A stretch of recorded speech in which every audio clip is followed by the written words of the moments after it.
이제 첫 번째 걸림돌, 인사 관련해서 쭉 이제 조금 부정적인 얘기도 해보고 뭐 일장일단도 봤습니다만 의전이 바뀐 거에 대해서는 긍정적인 평가가 참 많습니다.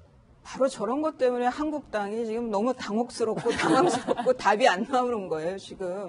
저런 모습들이 국정 지지율을 80%를 넘게 이렇게 만드는 저는 아주 큰 이유 중에 하나라고 보이는데, 이전에 이제 보수 정권에서 다들 그 초대받은 참석자들이 다 있으면 이제 착석하고 있으면 이제 대통령이 나중에 뭐 그 기립박수 받으면서 등장하고 뭐 이러던 모습에서 문 밖에서 인사하면서 인사를 하는, 그러고 또 파독 간호사라든가 뭐 아니면 이제 청계천 여성 노동자들, 이전에 초대받지 못했던 분들도 새롭게 또 참석자 명단에 들어가고, 이런 모습들이 결국 이제 여론의 아주 80%가 넘는다는 높은 지지를 받고 있는데요.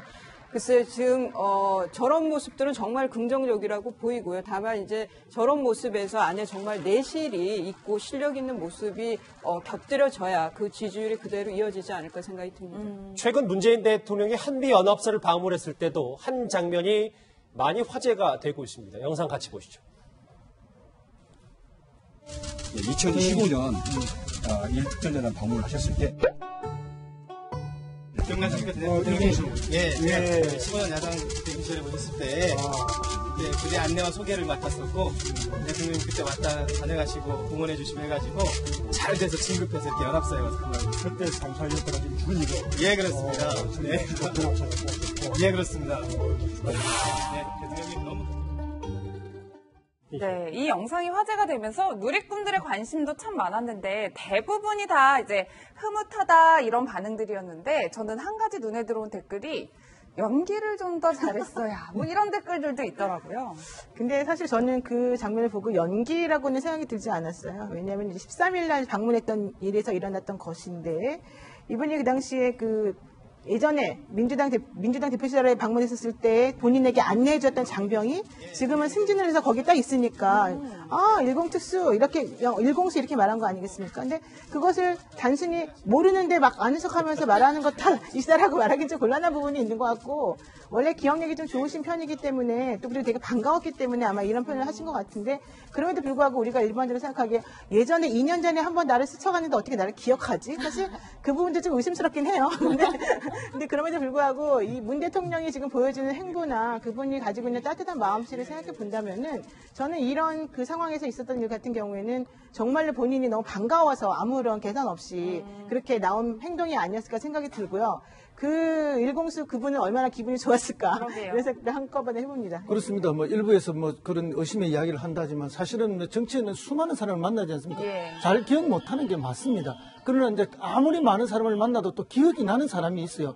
그건 특별한 인연, 특별한 장소 이런 거거든요. 인상적인 그렇죠. 사람들이 있죠. 바로 저것은 이제 자기가 과거에 공수부대원이었고 또 그때 공수부대를 방문했을 때 자기를 직접 소개했던 사람이기 때문에 남다르죠. 남다르기 때문에 이제 저렇게 기억나는 것이고 또 반가워서 저렇게 하는 것이기 때문에 저런 진정성 또 자연스러움은 인정해 주시는 게 근데 좋겠다 이렇게 생각합니다. 이게 정말 기억이라는 게 맞는 게, 저를 기억하십니까? 이렇게 물어보니까 그때는 상사였는데 지금은 준이 아닙니까? 계급까지 명확히 말했다는 거예요. 그러니까 그거는 아무리 계산해서 할 수 있는 부분은 아닌 것 같고요. 우리가 있는 그대로 봐주는 게 맞을 것 같습니다. 저희 그래서 자막에 문 대통령의 정확한 기억력이라고 써있지 않습니까?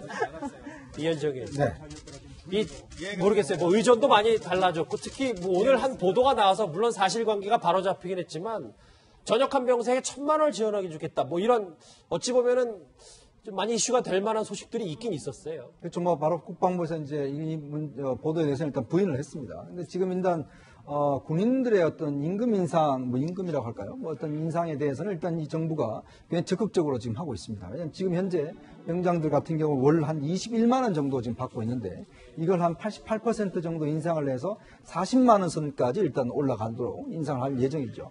그러다 보면 이제 어느 정도 이제 최저임금에서 상당히 이제 근접하는 그런 금액을 받는 것인데, 특히 이제 군인들 같은 경우 이제 군의 사기 진작이라든지 또 그동안 군인에 대한 임금 자체가 워낙 낮았기 때문에 이런 것을 좀 어느 정도 정상화했다는 게 아마 문재인 대통령의 지금 의지이기 때문에, 그래서 아마 군인들 같은 경우는 이 돈으로 도대체 뭘 할까 고민을 많이 한다고 합니다. 40만 원 받아서 뭘 어디에다 쓸까 이런 고민들을 벌써부터 하고 있다. 그것 때문에 지금 은행들이 벌써 이제 이렇게 눈독을 들이고 있다는 거 아닙니까? 이게 다 월급이 통장으로 나가는 것이기 때문에 그럼 이제 그걸 자기들이 유치해야 되니까 은행들 간의 경쟁도 치열하고, 사실 이제 제대할 때 1,000만 원 주는 건 저는 뭐 매우 타당하다고 봅니다. 왜냐하면 대학생들은 제대를 하면 복학을 해야 되는데 학비라든지 이런 문제가 생기게 되는 거고, 또 학생이 아닌 고등학교를 졸업하고 직장인들 같은 경우 제대를 하면 바로 직장을 구해야 되는데 직장이라는 게 바로 나올 수가 없지 않습니까? 그걸 준비할 수 있는 그걸 최소한의 걸 마련해 주기 때문에 이것은 복무를 한 국가의 의무를 다한 군인들에게 나라가 당연히 해줘야 될 문제다 이렇게 생각합니다.